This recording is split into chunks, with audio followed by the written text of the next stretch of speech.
एक ई किती हे सुख. कवी संत सोयराबाई.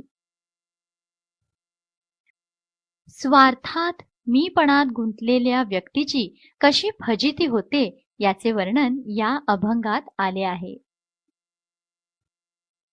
किती हे सुख मानिती संसाराचे, काय हे साचे मृगजळ. मृगजळ म्हणजेच ओॲसिस. म्हणजेच माणसे संसारात खरे सुख मानतात, त्यामुळे मोह मायेत अडकून पडतात. पण सोयराबाई म्हणतात की हे सुख मृगजळाप्रमाणे असते. तो सुखाचा फक्त आभास असतो. अभ्रीची छाया काय साच खरी, तैसीच हे परी संसाराची. अभ्रीची म्हणजेच आभाळाची, ऑफ द क्लाउड्स. छाया म्हणजेच सावली, शॅडो. तैसीच म्हणजेच तसंच किंवा त्याचप्रमाणे, लाईकवाईज. म्हणजेच ज्याप्रमाणे आभाळातील ढगांची सावली खरी वाटत असली तरी ती क्षणिक असते, त्याचप्रमाणे संसारातील सुख देखील क्षणभंगूर असते. मी आणि माझे वागविती भार, पुढील विचार न करता.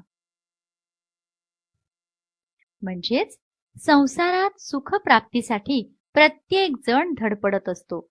ते करताना भविष्याचा मोक्षाचा विचार न करता नकळतपणे तो मीपणा किंवा अहंकार बाळगतो, त्यातच तो सुख मानतो. का हे गुंतले स्त्री पुत्र धना, काही वासना न सुटे यांची.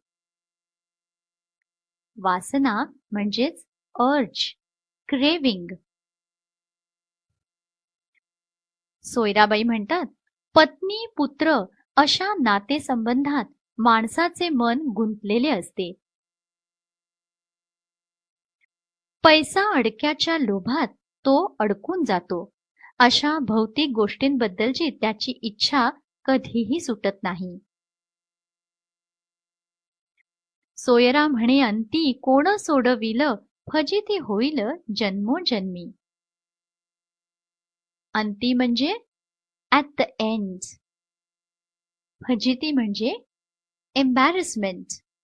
म्हणजेच या भौतिक सुखात संसाराच्या मोहमायेत अडकून पडल्यामुळे माणसाला शेवटी मोक्ष मिळत नाही व त्याची जन्मोजन्मी फजिती होते, असे सोयराबाई म्हणतात.